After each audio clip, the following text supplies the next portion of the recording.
Happy International Bonnie Tyler Day. Ah! Say what now? She's excited too, and why not? It's not International Bonnie Tyler Day, though. I made that up.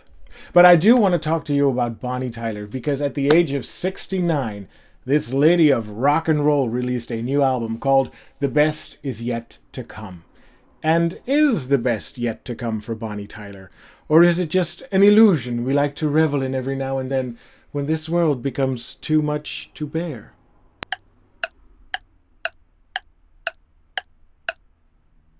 If you don't know Bonnie Tyler, that's fine, guys. I will introduce her to them. My name is Hayo, and this is Bonnie Tyler.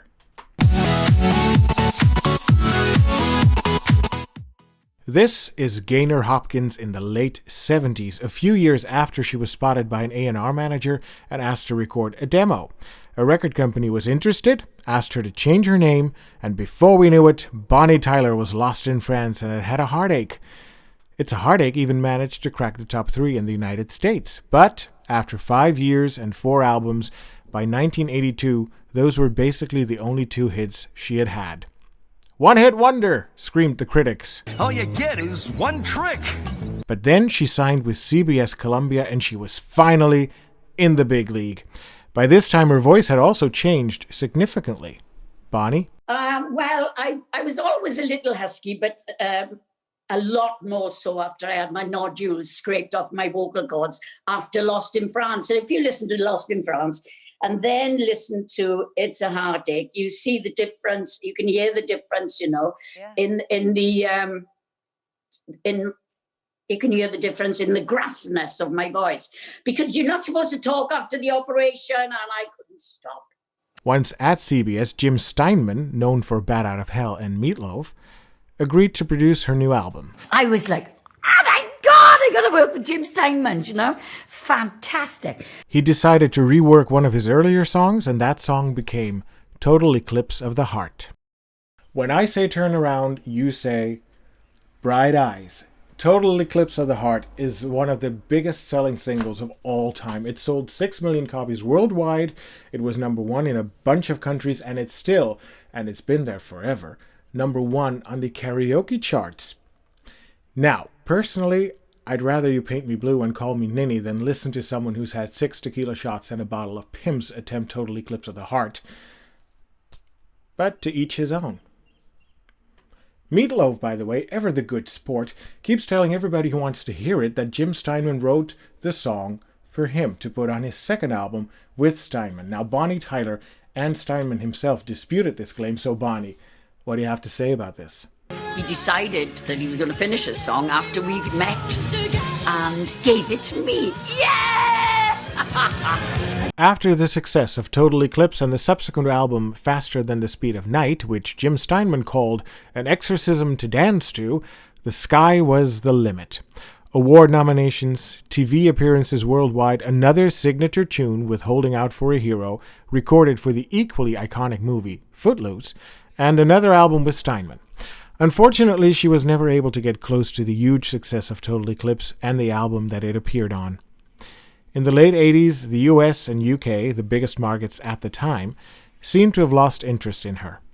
She was the first to record Save Up All Your Tears and The Best, songs that not much later were huge hits for Cher and Tina Turner respectively, but did nothing for Bonnie. Or, in her own words, it was like fantastic for a good few years, and then it started to go down again, you know? My career's always been up and down, up and down. With widespread interest waning, her manager decided to focus on Germany.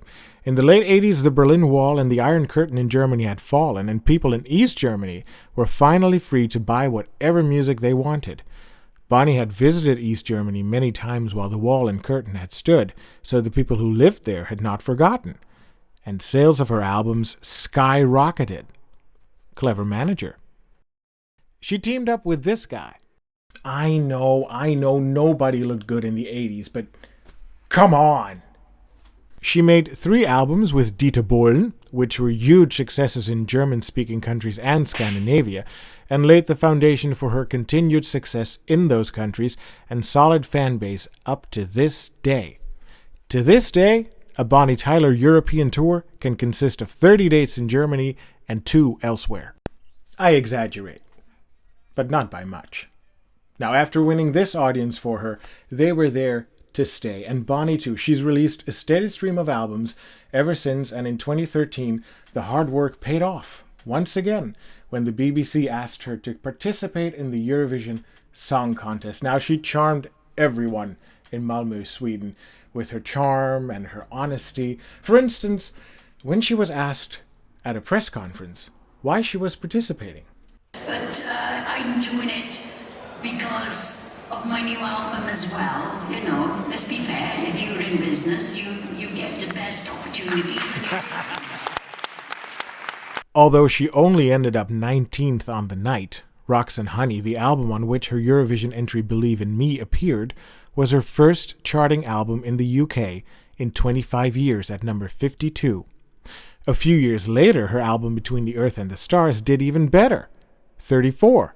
In 2017, she performed Total Eclipse of the Heart on a cruise ship during the solar eclipse, and she was worldwide news once again, even being interviewed on CNN.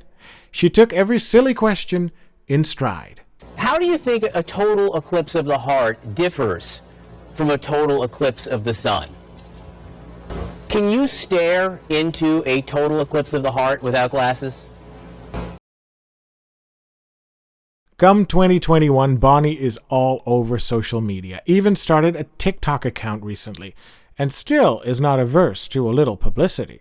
When Miley Cyrus did a cover of It's a Heartache recently, Bonnie tweeted her how wonderful it was and that she'd love to duet with Miley. Miley is currently working on a new album, so who knows? In an interview she did for Rocks and Honey, she once said she thought that might be her last album. Now, I think it's safe to say that thanks in part to the boost Eurovision gave her, she must have realized that the best was yet to come. See what I did there? So, oh God, that brings us to today, and the best is yet to come. Now, this album was marketed as an 80s throwback album, which is quite clever, because if you just put it out there, people will say, oh wow, she sounds so outdated. But when you market it as an 80s throwback, you're going to be retro. You're going to be hip and happening. I mean, is that what the kids still say today? I don't know. I ain't hip. And I ain't happening. The album more than delivers on its promise. Songs like the second single, Dreams Are Not Enough, and Hungry Hearts scratch the 80s synthesizer itch wonderfully. There are some who toe the line, though. The title track, although a killer song, almost scratches the itch too much and risks sounding tacky, and especially the intro. And as far as Stuck to My Guns goes, panpipes, Bonnie. Really? Panpipes? I've tried. I really did.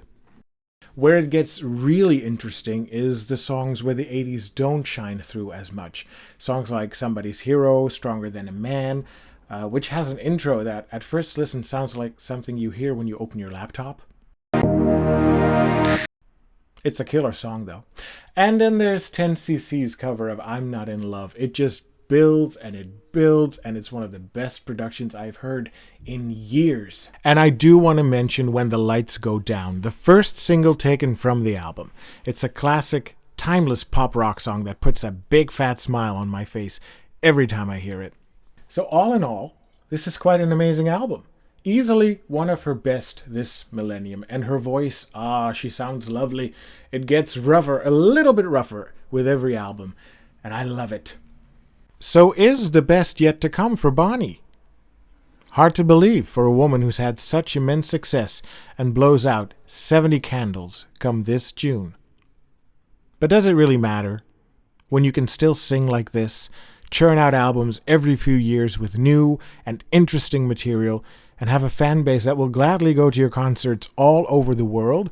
South America tour coming up. No, it doesn't. All that we have to do is enjoy it and all she has to do is remain an active artist for as long as she can, so she can beguile us with that husky, rough voice and her open and her honest demeanor. Thank you for watching. See you next time. But I'm not retiring. I'll probably die on the stage one day, you know, when I'm 90 maybe.